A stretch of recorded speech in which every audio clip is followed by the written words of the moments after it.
Do you know much about Patrick Henry beyond his name? Who was he, and what was his role in the American Revolution? I'll talk about his fascinating story on today's episode of the Ancestral Findings Podcast.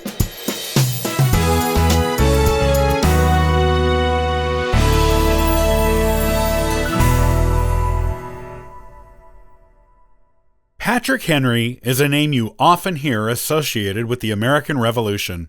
But how much do you really know about who he was and what role he played in the conflict? You may know he is the one associated with the famous quote, "Give me liberty or give me death." However, he surely must have contributed more to the revolutionary cause than just a quote we can put on calendars, mugs, and t-shirts today.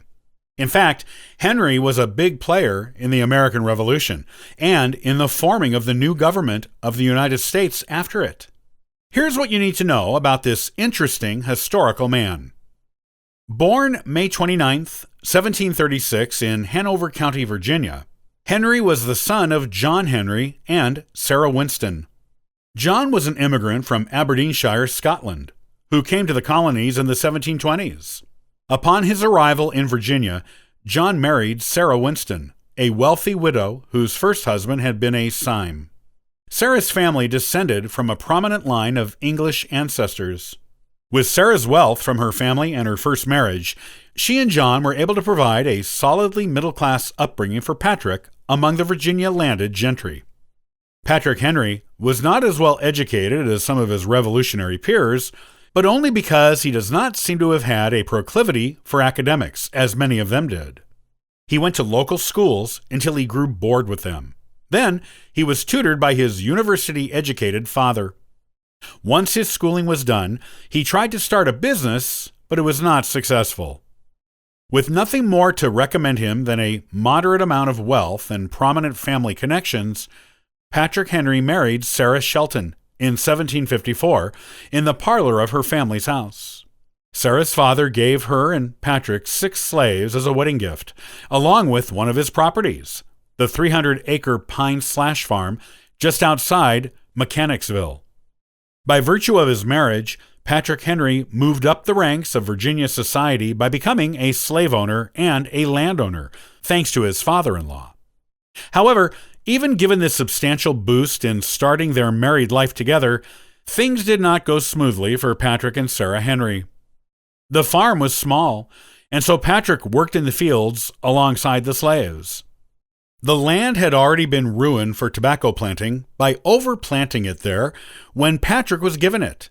So he could never get the land to yield profitable crops.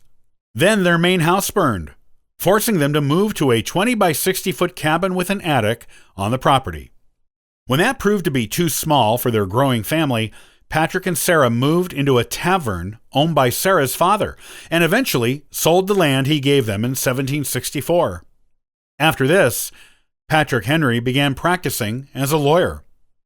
He and Sarah had 6 children together and were able to buy another plantation in 1771.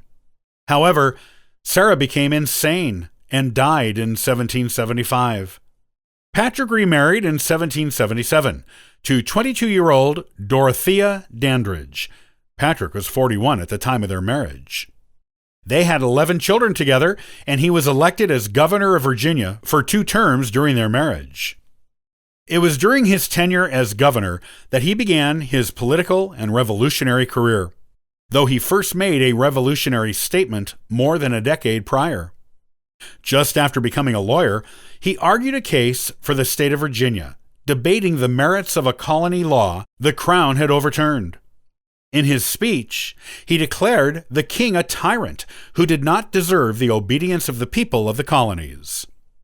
In 1773, Massachusetts asked the other colonies to set up committees of correspondence, so all of the other colonies could easily inform each other of actions the Crown took that were detrimental to the colonies, and what those colonies were doing about it. Henry teamed up with other prominent Virginians, Thomas Jefferson and Richard Henry Lee, to form the Committee for Virginia. Because of his involvement in this project, Henry was elected from Virginia to the First Continental Congress in 1774.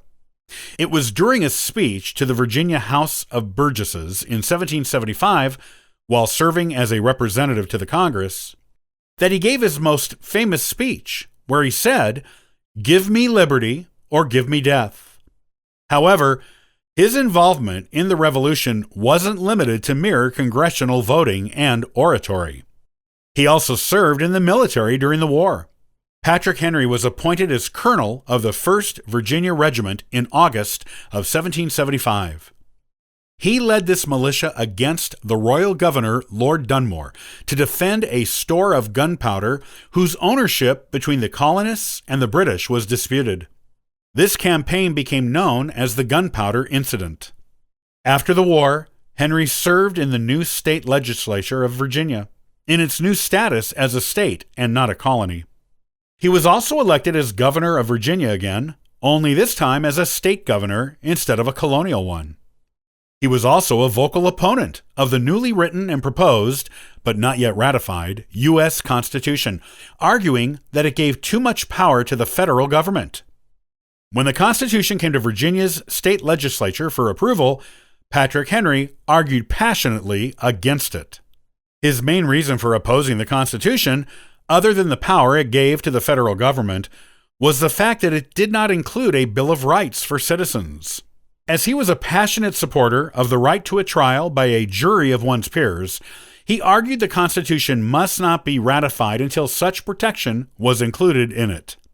As a result of Patrick Henry's arguments, James Madison wrote the first 10 amendments to the Constitution, which became known as the Bill of Rights, and included a right to a trial by jury.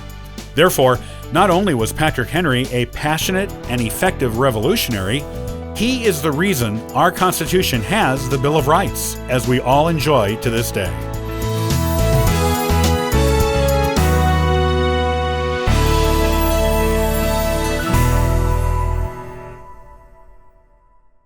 Have you ever considered why your ancestors lived where they did?